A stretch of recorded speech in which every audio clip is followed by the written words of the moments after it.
로마서는 바울이 자신의 후원교회가 되어줄 로마교회에 자신이 전하는 이 복음을 설명하기 위해 보낸 편지였다라고 했죠. 그러다 보니 어떻게 우리가 구원을 얻게 되는지 구원론에 대한 설명들이 많이 나옵니다. 본격적인 구원론에 대한 설명을 몇 주간 우리가 걸쳐서 계속 들으면서 여러분들 사이에 많은 질문들이 막 생길 거예요. 여러분들 질문은 좋은 설교의 소재가 됩니다. 또 어떤 방향으로 제가 설교해야 될지 좋은 관점들을 제공해 주기도 하죠. 그러니까 어떤 것이든지 여러분 많이 질문을 해 주시면 좋겠습니다. 물론 한꺼번에 다 설명을 할 수는 없겠지만 하나씩 차근차근 설명해 나갈 거예요. 앞으로도 계속 이 구원론에 대한 다양한 진리들이 나와요. 왜 누구는 선택하시고 누구는 선택하지 않으셨나? 선택과 유괴 문제, 예정론, 주권과 자유의 의지 문제 등등 평소에 우리가 궁금했던 부분들을 우리가 다 다루게 될 겁니다. 사실 그런데 이런 내용들은요 이미 많이 들어왔던 내용들입니다. 저도 성경의 다른 책들을 강의할 때 이런 주제가 나올 때마다 여러분들에게 다 설명을 드렸고 사실 그전에도 여러분들이 신앙생활 하면서 이런 주제들을 늘 들어왔을 겁니다. 그런데 들어도 계속 속 시원하게 해결되지 않고 여전히 의문과 질문으로 남아있다는 건요 이 구원 자체를 우리의 논리 체계를 가지고는 온전히 다 설명해낼 수도 또 온전히 다 이해해낼 수도 없기 때문입니다. 그래서 신비라고 하는 거잖아요. 사실 완전히 이해했기 때문에 믿는 게 아니라 믿어지니 믿는 겁니다. 이건 설명할 수 없지만 그냥 내 안에 진리로 존재해 있게 되는 거죠. 그렇다고 성경이 무조건 우리에게 믿으라 라고 말하지만은 않습니다. 우리에게 이에 대한 설명을 포기하는 건 아니죠. 성경은 우리가 이미 받은 이 구원을 누리게 충분할 만큼 그리고 또 완성되어진 이 구원을 소망하며 살아가기에 충분한 설명을 우리에게 하고 있습니다. 그래서 우리는 이 설명을 듣고 또 들어야 하는 거예요. 그래서 앞으로도 이런 신학적인 주제들을 우리가 많이 다루게 될 텐데요. 그런데 여기서 오늘 한 가지 짚고 넘어가야 할 중요한 대목이 있습니다. 바울은 로마교회 교인들에게 이 심오한 구원의 진리, 이게 뭔지를 설명하기 위해서 이 구원에 관한 그들의 신학적인 이해를 돕기 위해서 지금 이 내용들을 편지로 보내고 있는 걸까 하는 겁니다. 이게 이 편지의 목적일까 하는 거죠. 우리가 처음 로마서 공부를 시작할 때 이 편지가 왜 로마 교회에 보내졌는지에 대한 저작 배경을 우리가 다 살펴보았잖아요. 이건 바울이 로마 교회 교인들에게 구원을 설명하기 위해서 보낸 구원에 관한 교리서가 아니라고 했습니다. 바울이 로마 교회에 이 편지를 보낸 1차적인 목적은 자신의 후원 교회가 되어주기를 바라는 이 교회 안에 있었던 어떤 한 가지 문제였죠. 바로 유대인 성도와 이방인 성도들과의 불화의 문제, 이것 때문이라고 했습니다. 그 불화를 해결하고 설득하는 과정에서 유대인이든 이방인이든 너희가 어떻게 구원받았는지를 한번 생각해보라 라고 하면서 이 구원에 대한 설명을 지금 하고 있는 거예요. 그래서 오늘 본문 29절부터 30절을 보십시오. 앞에서 쭉 사람이 어떻게 구원 얻는지, 어떻게 의롭다 하음을 얻는 건지 행위에 있는 게 아니고 믿음으로 된다는 것을 쭉 설명하고는 결론을 이런 말로 내리는 겁니다. 29절에 하나님은 다만 유대인의 하나님이시냐? 또한 이방인의 하나님은 아니시냐? 진실로 이방인의 하나님도 되시느니라. 할례자도, 여기 할례자가 누구를 말하겠어요? 유대인 너희들도 믿음으로 말미암아, 또 무할례자도 이방인 너희들도 믿음으로 말미암아 의롭게 하실 하나님은 한 분이시라. 자, 그래서 유대인과 이방인을 언급하며 둘 다 똑같다는 이런 말들이 계속 중간중간에 나오는 겁니다. 유대인이나 헬라인이나 막 첫째는 유대인이고 둘째는 헬라인에게로다, 이런 말이 계속요. 여러분, 구원의 진리를 설명하기 위해서라면 왜 이런 말을 뜬금없이 계속 하고 있느냐 말이죠. 뒤에도 계속 유대인과 이방인들을 비교하며 설명하는 내용들이 로마서의 거의 마지막 부분까지 계속 등장하고 있단 말이죠. 그러니 결국 지금 바울이 왜 이 구원에 대한 설명을 하고 있느냐 하면 서로에 대해서 반목하고 질시하고 있는 유대인 성도들과 이방인 성도들과의 이 화합을 권면하기 위해서 바로 이 설명을 하고 있는 거란 말이죠. 너희들이 어떻게 구원받았는지를 한번 생각해봐라. 그걸 안다면 이렇게 서로 자랑하며 싸울 수 있느냐? 서로를 그러니 긍휼히 여기고 화합하라, 복음으로 하나가 되라 라는 이 권면을 하고 있는 거란 말이죠. 그러니 여러분, 우리가 이 구원에 대한 설명을 살펴보는 이 과정에서도 이 1차적인 관점을 놓치지 말아야 한다는 겁니다. 물론 바울은 이 설명을 통해서 자신이 전해왔던 이 복음이 뭔지를 로마 교회에 알리려는 이 의도도 있었죠. 왜냐하면 당시에 바울에 대한 율법주의자들이 퍼뜨린 거짓 뉴스들이 너무나 많았기 때문입니다. 그래서 그게 아니다라는 걸 해명하려고 자신이 전해온 이 율법을 지금 설명하고 있는 거예요. 그리고 당연히 이 복음 설명 안에는 풍성하고 깊은 복음의 진리가 담겨 있기 때문에 그걸 우리가 지금 계속 같이 살펴보고 있는 거죠. 거기에는 분명 로마 교회의 이 문제를 가지고 이 복음의 진리를 말씀하시려는 성경의 진짜 저자인 성령님의 의도가 있었기 때문이기도 합니다. 그러니 어쨌든 우리는 이 로마서를 통해서 구원에 대한 이 진리를 공부하는 이 동시에 이 로마서의 1차적인 관점을 놓치지 말아야 한다는 거예요. 이걸 계속 붙들고 끝까지 가야 하는 거예요. 바로 교회의 일치와 성도의 하나됨의 이 주제를 말이죠. 결국 예수님도 성경의 모든 요약이 뭐라고 하셨습니까? 하나님을 사랑하라. 그리고 이와 같이 내 이웃을 사랑하라 라는 거였잖아요. 결국 하나님과의 관계, 사람과의 관계인 겁니다.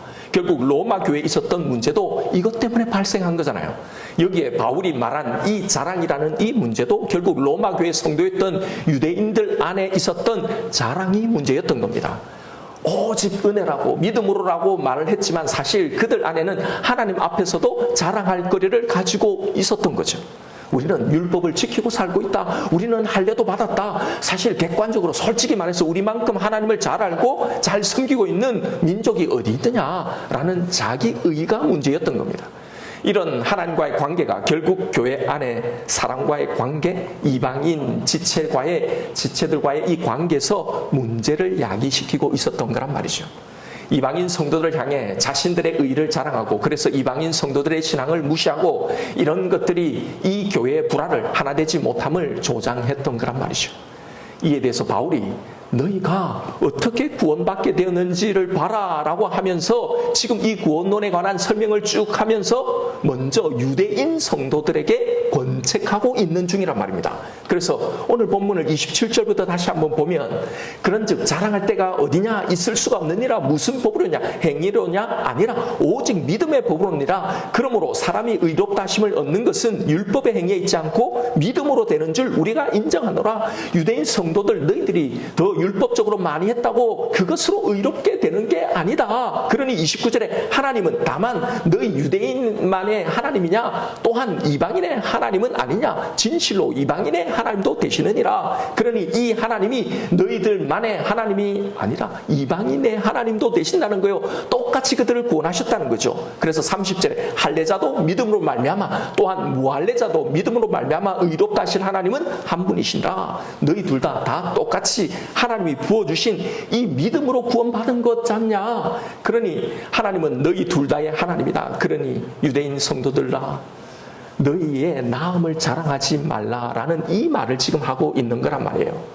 그래서 이 3장 다음에 4장의 이야기가 누가 등장하느냐? 유대인의 성도들의 자랑거리의 핵심이었던 아브라함의 이야기를 지금 꺼내는 겁니다. 그들의 레파토리, 자랑의 레파토리가 뭐예요? 우리는 아브라함의 자손이다라는 거잖아요. 그러면서 그들이 그렇게 중요하게 여겼던 율법, 이 할례, 사실 그런데 이것과 무관하게 의롭다함을 받았다는 이 증거를 데리고 아브라함의 이야기를 이어서 지금 하는 거예요. 너희들이 그렇게 자랑하는 이 아브라함조차도 율법이 할례가 있기 훨씬 전에 너희들과 똑같이 믿음으로 의롭다함을 받은 거다. 이런 설명을 하려고요. 그러니 둘 다 서로를 보며 긍휼히 여겨야 마땅한 것 아니냐라는 이 말인 겁니다. 물론 이제 유대인들을 향한 이 권책을 한 후에 또 이방인을 향한 권책을 하게 됩니다. 오늘 본문 마지막 31절에도 나오잖아요. 율법을 폐하느냐 결코 그럴 수 없느니라. 이방인들이 유대인을 향해서 계속 주장했던 게 이거란 말이죠. 율법은 끝났다. 그런데 뭘 이야기하냐. 그러면서 무시한 거죠. 유대인들을. 근데 그게 아니라 이 말을 하는 거예요. 자, 결국 하나님 앞에서만이 아니라 사람을 향해서도 서로 자랑하지 마라 라고 권면하는 내용이 사실은 우리가 지금까지 이 구원론에 대한 이 신학적인 내용을 살펴봤던 이 말을 하려고 하는 바울의 1차적인 의도란 말입니다. 여러분 우리가 신학적인 진리를 탐닉하느라 이 1차적인 실질적인 우리의 신앙에 대한 이 권면을 놓치면 안 되는 거예요. 이 권면을 놓치게 되면 지금 우리가 이렇게 열심히 공부하고 있는 이 구원에 관한 진리도 결국은 사람들 앞에 자랑하는 자랑거리로 다 남겨지게 될 뿐입니다. 그걸로 다 전락할 뿐인 거예요. 여러분 사람들에게는 지적 욕구가 있고 이 지적 욕구가 채워질 때까지는 만족감이 있습니다. 그런데 사람들이 그걸 은혜라고 착각해요. 설교를 들으면서 이 만족을 은혜라고, 그걸 신앙이라고, 그걸 신앙의 성장 성숙이라고 착각하면 안 됩니다. 그 지식이라는 게요, 나를 보게 하고 더 깊이, 그동안 보지 못했던 깊이 있는 내 내면을 보게 하고 그런 나를 바꾸고 변화시키는 것으로 나아가지 않으면, 그런 영적 지식이 아니라면 여러분 그 모든 건요, 이런 책망을 받을 자랑거리에 지나지 않게 된다는 게 지금 말하고 있는 이 이야기의 핵심이에요. 여러분, 이 로마서의 말씀을 보면서 그럼 우리는 어떤 성령의 음성을 들어야 할까요? 네가 하나님 앞에 그리고 사람 앞에 자랑하는 자로 서 있는 지금 여기에 유대인들이 아니냐는 이 음성이 아닐까 말입니다. 여러분, 곰곰이 나를 한번 묵상해 보십시오. 여기서 말하고 있는 교회 안의 유대인들이 바로 내가 아닌지 말입니다. 그동안 우리가 하나님 앞에 자랑하고 있는 나에 대해서 살펴봤죠. 이것처럼 사실은 하나님 앞에 교묘히 감춰져 있던 이 자랑이 고스란히 다 사람들 앞에서도 자랑으로 나타나고 서 있게 된단 말입니다. 우리가 입으로는, 말로는, 표면적으로는 자랑하지 않죠. 그런데 그런 표면적인 자랑이 아니라 내 안에 깊이 감춰져 있는 내 의로서의 자랑, 이걸 보고 말하는 겁니다. 나는 자랑한 적이 없다고요? 나는 자랑하지 않는다고요? 여러분, 그게 뭔지를 잘 모르시겠다면 이렇게 자랑을 정의 내려보면 쉬울 겁니다. 바울이 여기서 지금 이야기하고 있는 이 개념으로요, 하나님과의 관계의 문제를 익히는 것이 내 자랑이듯이 사랑과의 관계 문제를 일으키고 있는 그게 뭔지를 한번 보시란 말입니다. 그게 바로 내 자랑인 거예요. 내 안에 자랑이 있는지 없는지는 관계 문제로 다 드러나게 되는 겁니다. 관계 문제라는 게 여러분 꼭 누군가 싸우고 다투는 것만이 문제가 아니죠. 내 안에 어떤 사람을 향한 구원받은 자로서, 하나님의 이 용서를 받은 자로서의 마땅히 있어야 할 이 마음이 없을 때가, 누군가를 향해 계속 불편한 마음이 있을 때가 관계가 건강하지 못한 상태잖아요. 우리 안에 관계적인 어려움이 있다는 건 사실은 다 이 자랑이 있기 때문입니다. 내가 너보다 낫다라는 이 자랑이 있는 거예요. 이 자랑은 말로 표면적으로 하지 않습니다. 그러나 이건 로마 교회에만 있는 게 아니라 우리 교회도, 모든 교회에 다 있습니다. 모든 사람에게, 인간이 모인 모든 곳에 다 감춰진 이 자랑, 내가 너보다 낫다는 이 자랑이 다 있단 말입니다. 그건 신앙적인, 영적인 자랑이기도 하고 지식적인 자랑이기도 하고 때로는 다른 사람보다 더 많이 하는 내 헌신, 열심을 가지고 자랑하기도 하는 겁니다. 우리가 때로는 나눔을 할 때요, 신학적인 견해, 신앙 스타일의 차이로 인해 논쟁이 생기는 그 이유를 깊이 들여다보면 사실 거기에 다 자랑이 있기 때문입니다. 당시 로마 교회 안에 있었던 이런 모습들이 어땠기에 바울이 이 편지를 썼을까? 이걸 한번 상상해 보십시오. 그 안에 일어났던 양상들이 어떤 것인지를요. 그래도 상대적으로 이방인 성도들보다 구약에 대해서 훨씬 더 해박하고 이미 오래전부터 신앙생활해 온 유대인들이었기에 그들의 입장에서는 이 이방인 성도들의 신앙생활이 전혀 못마땅한 겁니다. 자신들이 볼 때 아니 세상 사람들과는 아무런 차이도 없이 살아가는 것처럼 보이기 때문인 거죠.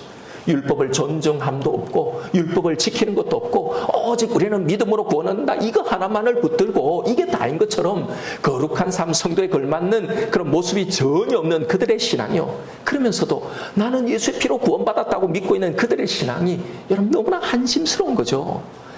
아휴, 저게 무슨 예수 믿는 거냐, 저런 게 무슨 신앙생활이냐, 저건 신학적으로 분명히 너무 잘못 믿고 있는 건데, 그러니 그들을 볼 때마다 그들의 마음이 어떻겠어요? 조목조목 그들의 오류투성인 저 잘못된 신앙을 지적해서 뜯어 고치고 싶었겠죠. 왜요? 유대인들 성도들이 볼 때 저렇게 믿고 있는 이방인들은 구원을 못 받는다라는 그 확신을 가지고 있었기 때문이죠. 그러니 여러분 그 관계가 변했겠냐 말입니다. 서로 대놓고 뭐 멱살 잡고 싸우지는 않았겠지만요. 그 안에 이런 문제들이 있었던 거예요. 반대로 이방인 성도들의 입장에서는 유대인 성도들의 신앙생활이 여전히 복음을 믿는다고 하면서도 율법주의적인 거예요. 예수님이 율법의 모든 요구를 다 성취했다고 하셨는데 사람이 구원받는 것이 율법을 지켜서가 아니라 믿음으로 된다고 분명히 그렇게 배웠는데 아직도 아직도 율법 하고 있는 유대인들의 이 신앙이 이방인 성도들은 그들의 입장에서는 또 한심스러운 거죠. 아니 언제적 율법을 아직도 이야기하고 있느냐? 율법은 이미 다 폐하해졌다 지나갔다라고 생각하면서 그들을 무시하는 거죠. 이러니 한 교회, 한 신앙, 한 믿음 안에서 이 둘이 반목하고 질시하고 있었던 거란 말이죠. 여러분, 서로 다른 신학적인 견해, 서로 다른 신앙 스타일의 차이 때문에 논쟁하지 마십시오. 우리는 로마 교회 안에 있었던 이런 문제들을 깊이 묵상해 볼 필요가 있습니다. 논쟁으로 사람이 변화되고 고쳐지는 건 없습니다. 오히려 마음만 상할 뿐이에요. 사실 그 견해의 차이라는 게요, 그것 때문에 구원을 받느냐 못 받느냐를 결정하는 게 사실은 아니잖아요. 다 저마다 신앙 배경의 이 형성의 배경이 다 다르고 또 경험도 다 다르고 영적 기질도 다 다른 겁니다. 오히려 내가 더 옳다고 생각하는 그 교만, 그 고집, 그 완악함 때문에 지금 바울이 로마 교회 성도를 향해 이런 권면을 지금 하고 있는 거잖아요. 여러분, 내가 아무리 옳다고 내 견해가 더 낫다고 생각해도 그걸 보면 하나님이 그래 네가 정말로 제대로 나를 믿는구나 라고 인정해 주시는 게 아니라 사실 그게 다 예수의 피로 덮어서 간과하신 우리의 죄라는 게 지금 바울의 이야기잖아요. 바울이 유대인 성도들에게 이야기하고 있는 게 바로 지금 이 말이잖아요. 그러면 아니 바른 신학을 추구해야 하고 우리가 이렇게 말씀을 배우는 이유, 말씀대로 살아가는 이 노력은 그럼 필요 없는 건가? 아니 목사님도 계속 설교하면서 성경을 제대로 알아야 된다, 제대로라고 계속 말하고 있지 않는가 하실 겁니다. 예, 맞습니다. 그런데요, 그것의 1차적인 목적은요, 나를 바로 세우는 데 있다는 사실입니다. 이것이 남을 향할 때, 즉 나의 바로 서 있음이 남의 바로 서게 함을 향할 때는요, 논쟁을 통해서가 아니라 그걸 보면서 거룩한 모방의 형태로 일어나야 한다는 겁니다. 이게 가장 이상적인 공동체 안에서의 영향을 미침입니다. 여러분, 무슨 말씀이냐면 그걸 내 주장으로, 내 논리로, 내 설득으로 가르치려고 하지 말고 그 바른 삶, 바른 신학을 내 삶으로 그냥 보여주는 겁니다. 내가 겪고 있는 어떤 문제를 향해서 지금 내가 믿고 있는 그대로 그렇게 간증하면 되는 거예요. 그렇게 삶을 나누고 그렇게 내가 살아가는 겁니다. 그걸 통해 점점 더 거룩한 모방을 하게 되는 거예요. 그러면서 기다려주는 거죠. 여러분, 나도 시간이 걸린 것처럼 다른 사람도 자신의 이 시간이 다 있는 겁니다. 진짜 이 모든 진리를 바로 깨달은 사람, 이 바울이 어떻게 다른 사람을 세워가는지를 한번 보십시오. 데살로니가전서 2장 7절입니다. 바울이요, 대단히 깐깐하고 이런 사람 같죠. 근데 한번 보십시오. 우리는 그리스도의 사도로서 마땅히 권위를 주장할 수 있으나 도리어 너희 가운데서 유순한 자가 되어 유모가 자기 자녀를 기름같이 하였으니, 주장이 아니라 유순한 자가 되어 유모가 자기 자녀를 기름같이 이렇게 사람을 세워갔다는 거예요. 그래서 고린도후서에 뭐라고 해야 합니까? 바울이 사람들 앞에 섰을 때는 말이 변변치 않았다는 거예요. 그 신학적인 논리로 조목조목하게 쪼개면서 그들을 지적하고 비판하는 이런 게 아니었단 말입니다. 여러분, 사랑 모임 시간에 나눔을 하다 보면 저건 아닌데, 저건 좀 말해줘야겠다는데 말해줘야 할 것 같은 이런 생각이 들 때도 있습니다. 예, 분명 초신자라든지 분명 전혀 잘못된 방향으로 가면 말해줄 수가 있죠. 그런데 여러분, 받아들이면 하시고 아니면 그만두시는 편이 훨씬 낫습니다. 왜요? 여기서 모든 게 다 끝장나는 게 아닙니다. 결판 나는 게 아닙니다. 아니 그럼 그 사람이 잘못 가면 어떡하냐 하실 건데요.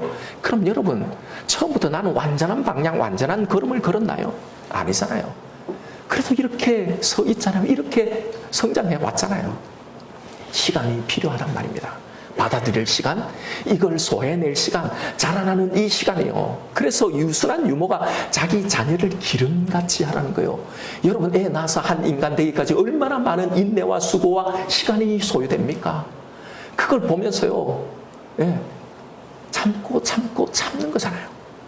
여러분, 유순하다는 게 그렇다고 아무런 권면도 하지 말라는 게 아니죠. 예를 들어서 나눔을 하는데 계속 이상한 꿈 이야기나 막 전생에 내가 뭐 이런 이야기나 이런 이 성경 진리에 반하는 이런 이야기를 하면 분명히 해줘야죠. 그런데 뭐예요? 유모가 자녀를 기름같이 부드럽게 영적인 나이를 권면하듯이 권면해야 한다는 거예요. 그런데 여러분, 한 사람의 신앙이 자라나는 이 과정에서 우리가 꼭 꼭 기억해야 할 사실이 있습니다. 그 사람을 인도하고 자라나게 하시는 분이 누구이신가 하는 겁니다. 우리의 좋은 조언들, 목사의 좋은 설교 아닙니다. 결국 그를 자라나게 하고 그를 인도해 하시는 분은 하나님이시란 말입니다. 그러니까 우리는 그 하나님을 바라보고 그 하나님을 믿고 그렇게 가는 거예요. 여러분, 가장 완벽한 선생이신 부모이신 그 하나님이 그 학생에 맞는, 그 아이에 맞는 가장 완벽한 코스와 스케줄을 관리하시면서 그 사람을 인도하고 자라나게 하실 것을 우리는 믿어야 하는 겁니다. 그 하나님께 맡기는 거죠. 여러분, 상대가 나의 도움을 고맙게 생각하고 조언을 그렇게 달갑게 받는다면, 인정한다면, 진짜 도움을 받고 있다면 얼마든지 계속 도와주십시오. 그런데 그 말을 점점 불편해한다? 받아들이지 못한다? 걱정하지 마십시오. 그런데 저걸 꼭 바로 잡아줘야 한다고 막 무례하게 받아들이지 못하는데 억지로 집어넣지는 말란 말이죠. 여러분, 한 사람의 신앙이 자라나고 변하는 건요, 생각보다 금방 되지 않습니다. 이게 물론 성령의 강권적인 역사로 금방 확확 자라고 성장될 수는 있지만, 여러분, 그건 성령님이 하시는 거지 인간이, 우리가 하는 게 아니란 말이에요. 또 다 그렇게 강권적으로 하시지 않습니다. 실제로 그런 강권적인 변화, 그런 체험을 하고서도요, 그게 끝이 아니잖아요. 그 신앙이 견고하고 바로 잡히기 위해서 많은 시행착오를 거쳐가는 게 우리가 하고 있는 이 신앙생활이란 말입니다. 그래서 하나님이 세우신 것이 교회이고, 그래서 옆에 많은 지체들이 또 있는 거고, 또 목회자들이 있는 거죠. 또 좋은 책들이 있고, 또 좋은 설교자들이 있는 겁니다. 바로 이런 것들을 통해 조금씩 우리를 다 자라나게 하시는 거란 말입니다. 여러분도 이런 설교를 좀 편하게 들으신 게 사실은 그래 오래전이 아니잖아요. 기억하십니까? 여러분, 처음 개척 후 1, 2년간 엄청, 저도 여러분도 다 힘들었어요. 엄청 컴플레인도 많았어요. 다 말씀이 힘들어서 떠나는 분들도 있었잖아요. 그때 진짜로요, 제가 표현은 안 했지만 말씀을 들고 할 때마다 전하면 그대로 벽에서 팡 튕겨 나오는 것처럼 그렇게 느낄 정도였어요. 여러분은 아이고 언제 우리가 그랬냐 하시겠지만, 이렇게 말씀드리면 좀 기분이 나쁘실 수도 있겠지만, 원래 아이들이요, 자기가 사춘기에 어떻게 했는지 몰라요. 그래 놓고도 나는 사춘기 없었죠, 나는 무난하게 지나갔죠, 이렇게 말하는 거예요. 미안합니다. 네, 처음 사실 1, 2년은 다 여러분 엄청 힘들어 하셨어요. 그러다가 3, 4년 그냥 포기하고 들으셨어요. 그러면서 조금씩 다 이게 이제 들어오셨던 거란 말입니다. 그러면요, 네, 논쟁하지 마십시오. 시간이 걸리는 겁니다. 짓궂게 굴어도, 짓궂은 질문을 해도 나도 저럴 때가 있었지라고 용납해 주십시오. 저도요, 옛날에 엄청 못됐게 막 질문도 하고 막 이랬단 말이에요. 그러니까 유순한 유모처럼 그렇게 서로를 받아주며 함께 가는 겁니다. 하나님이 그 훈련의 강도와 스케줄을 조정하시니요, 그 하나님, 신실하신 하나님께 맡기고 기다려 주십시오. 참아주는 겁니다. 수정돼야 할 부분들요, 걱정하지 마십시오. 하나님이 언젠가는 다 수정해 나가십니다. 여러 도구들을 통해서요. 그러니 걱정하지 마시고 하나님의 스케줄을 기다리며 함께 그렇게 가는 겁니다. 이렇게 함께 도달하게 되는 거예요. 이렇게 이 신앙의 길을 함께 가라고 우리를 부르신 거란 말이죠. 앞서 누군가 끌어가기도 하고 좀 기다려주기도 하고 또 늦은 사람을 응원해주기도 하고, 그렇게 함께 구원에 도달하게 되는 겁니다. 고치고 수정할 기회, 도구들은 얼마든지 있어요. 걱정하지 마십시오. 지금 안 해준다고 조급해하지 마십시오. 그 조급함이 내 참지 못하는 성질이 아닌지를 체크하며 기다려 주십시오. 설교 시간도 있고요, 다양한 도구들, 기회들, 그 시간들이 있습니다. 아이고, 저거 언제 인간되나 라고 해도요, 1년, 2년, 5년, 10년 참아주고 기다려주는 게 가족이잖아요. 이 구원의 진리, 내가 받은 이 구원을 정말로 제대로 이해하면 이런 반응이 우리에게 나와야 하는 겁니다.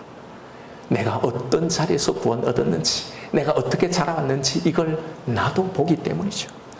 마치 나는 다 아는 것처럼 아직도 저런 걸 몰라 저렇게 헤매고 있냐, 이런 다른 사람의 신앙이 우습게 보이거나 한착해 보이거나 내가 더 알고 있다고 느껴진다면 그것도 자랑이고 내 의인 거예요.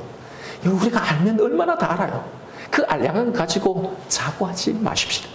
이런 자랑하지 않는 모습, 이게 공동체로 함께 모여서 우리가 이뤄가야 할 또 하나의 성화인 겁니다. 기억하십시오. 정말로 많이 안다는 것, 정말로 깊이 안다는 건요, 그릇이 커지는 겁니다.